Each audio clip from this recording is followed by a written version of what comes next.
खड़ी होती हूँ ना तो पूरे तो कहाँ दर्द होता है मुझे? वो तो ये एड़ी में तो यहाँ होता है। एड़ी में दर्द होता है। हाँ, चलते हैं।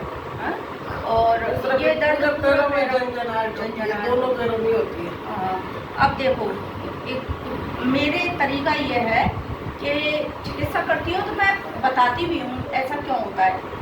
थोड़ा खोलो पैरों। ये जो है देखो कितना रफ है, कितना हार्ड है। ये नीचे का निश्चित रूप से जब हम चलते हैं ना तो हार्ड हो जाता है। इनको सॉफ्ट करने के लिए हमें पानी की ज़रूरत है।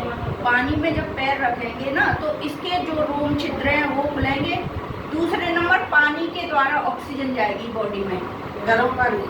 गर्म पानी में करो, फिर एक बार ठंडे पानी में करो, ऐसे पानी बदल के करो। और दूसरी बात यह है, जैसे नीम के पत्ते, नीम इसलिए हम नीम के नीचे सोते हैं कि ऑक्सीजन ज़्यादा एब्जॉर्ब हो सके बॉडी में।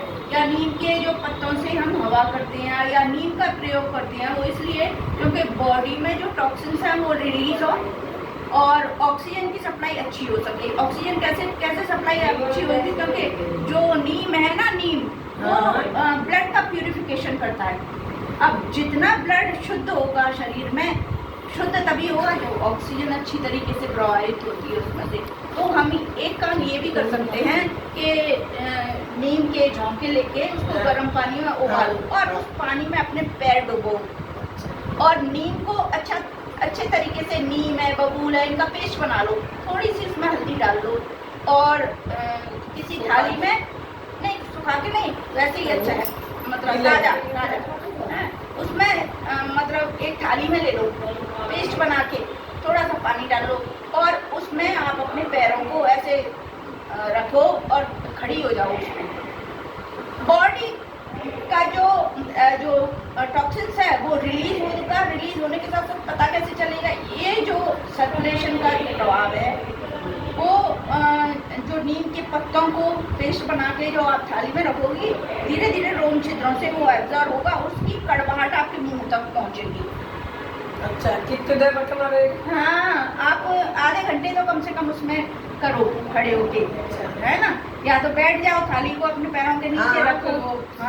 बैठ के भी कर सकते हैं, है ना? तो उससे बड़ा अच्छा प्रभाव जा रहा है आजकल। एक देशभक्त व्यक्ति है जो चौधरी हैं, विश्वस्वरूप चौधरी, उनको कहते हैं कि ये तो बिना पढ़ा लिखा आदमी है, लेकिन उसने न जाने कितने लोगों की सेवा की है। भारत का सपूत है वो। मैं ये जानती हूँ कि जो व्यक्ति निस्वार्थ रूप से चिकित्सक, तो मैं भी हूँ, मैं भी पैसे से चिकित्सा करती हूँ, लेकिन अगर हम ये छोटी छोटी बातें अपना लें तो हमारा 1 रुपया भी खर्च नहीं होगा और हम स्वस्थ भी हो जाएंगे। हम क्यों नहीं मानते हैं इन सब बातों को? पानी भी अगर वो शुद्ध नहीं है तो आप उसको चाहे तो टंकी में ही फिट कर ही डाल दो। आप 1 महीने में एक बार डालो, 15 दिन में एक बार डाल लो, तो ऑटोमेटिक तरीके से वो डिटॉक्स हो जाएगा। जो है ना खड़ा रहने की पानी अपने घरों में फिट करी जो सब घरों में होती है, तो फिट करी की डली तो डाल ही सकते हैं उसमें। एक तो उससे कीटाणुनाशक है वो। एक निर्मली का बीज आता है आयुर्वेद में, उसको निर्मली का बीज कहते हैं। निर्मली शायद पुराने लोगों को तो सबको पता है, और उसको भी टंकी में डाल सकते हैं। तो हमारी टंकी का पानी दूषित ना हो, इसका भी विशेष ध्यान रखना है। उसको हम पीते रहते हैं, शरीर में छोटे छोटे कीटाणु अपने आंत में वो उनका जमावड़ा हो जाता है, वो लिवर को खराब करते हैं, लिवर में घाव बना देते हैं। ये सारी चीज़ें बहुत छोटी छोटी सी हैं जिनको व्यक्ति देख नहीं पाता है ना? आप माइक्रोस्कोप लगा के अंदर तो देखेंगे नहीं, इसलिए एलोपैथी के डॉक्टर कहते हैं एंडोस्कोपी करो। एंडोस्कोपी में पता चलता है कि आपके तो पेट के अंदर घाव है, गांठें हैं, घाव हैं। तो ये सब कुछ हुआ कैसे? इसका मतलब कहीं ना कहीं हम अपने ऊपर ध्यान नहीं दे रहे हैं और हमारा जो खान पीन है वो भी गड़बड़ है। मेरा एक नारा है, आहार ही औषध है। अगर आप आहार को औषध बना लोगी, अगर आप एक्सेसिव ईटिंग यानी जो मतलब जितना आवश्यकता है उससे ज़्यादा आहार लेना, उससे ज़्यादा फूड लेना है, चाहे तो कोई परेशानी है आपको, तो आप सबसे पहले अन्न त्याग कर दो। आप लिक्विड पे आ जाओ, चाहे जूस ले लो, पूरे दिन में एक कोई जूस ले लो, या आपका जो ऐसा लगता है कि मुझे तो भूख बार बार लग रही, जूस ले लो। करो।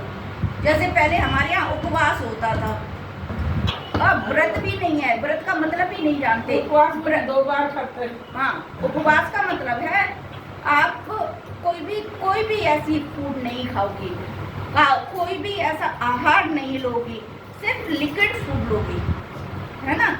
और कई बार तो निर्जला एकादशी जो हमारे लोग करते हैं, उसका मतलब ही यही है कि आप पानी भी मत पियो, तो अंदर जो बॉडी के टॉक्सिन्स है वो अपने आप ही सबसाइड हो जाएंगे, है ना। बहुत सारी चीज़ें ऐसी हैं हमारी बॉडी में लगातार जो बनती रहती हैं, टॉक्सिन्स जमा होते रहते हैं। तो हम एक दिन के लिए पानी भी छोड़ें, एक दिन के लिए आहार भी छोड़ें। जैनियों में तो संथारा एक वो होता है, उसमें पानी ही नहीं पीते हैं वो। उपवास जीव का नाश और माहेश्वरियों का उपवास पैसों का नाश है। हाँ, तो अच्छा ये सारी चीज़ें मुस्लिम्स भी आप देखो, जब वो जो क्या रोजा रखते हैं तो धूप तक नहीं निकलते, तो ये है क्या। दरअसल हम एक जैसे ही एक थैली के चट्टे बट्टे, लेकिन जानता कोई नहीं है। सबको इस चीज़ को, स्वास्थ्य के बारे में सजग होना चाहिए। और मानसिक दूषण जो है, एक दूसरे से ईर्ष्या द्वेष निकल, चाहे फिर वो हिंदू हो चाहे मुसलमान हो, कोई भी हो, अगर वो मानसिक दूषण रखेगा तो बीमार होगा ही होगा। इसलिए हमारे यहाँ के जो लोग हैं, हमारे धर्म ग्रंथ है, वो विश्व बंधुत्व की कामना करते हैं, वो विश्व बंधुत्व का संदेश देते हैं। मेरे तमाम मुसलमान हैं, मैं जाति से हिंदू हूँ, मैं हिंदुत्व की पैरवी करने वाली हूँ, लेकिन इसका मतलब ये नहीं है कि मैंने कभी भी किसी के साथ कोई दुर्भावना रखी हो। तो ये क्या है, समावेश है, हम सब लोगों को साथ लेके चलने वाले हैं। तो पूरे देश में, पूरे विश्व में अमन, शांति, एकात्मता का जो नारा है, यदि ऐसा नहीं होगा तो फिर तो मारकाट बचती रहेगी। अशांति में कितने दिन कोई जी सकता है। इसलिए अपने को ये सब कुछ विषय रखने का मतलब यही है कि अपने को मानसिक रूप से भी समृद्ध होना है, शारीरिक रूप से भी समृद्ध होना है, स्वास्थ्य की ओर बढ़ना है। जब तक हम मानसिक रूप से स्वस्थ नहीं होंगे, तब तक ये सारे काम होते रहेंगे। मानसिक भी शांति रखनी चाहिए और शरीर के लिए भी अपने को देखना है, विजुअलाइज करना है कि कहाँ कहाँ क्या क्या चलना है। उसी चीज़ को पकड़ लो, उस चीज़ को हटा दो।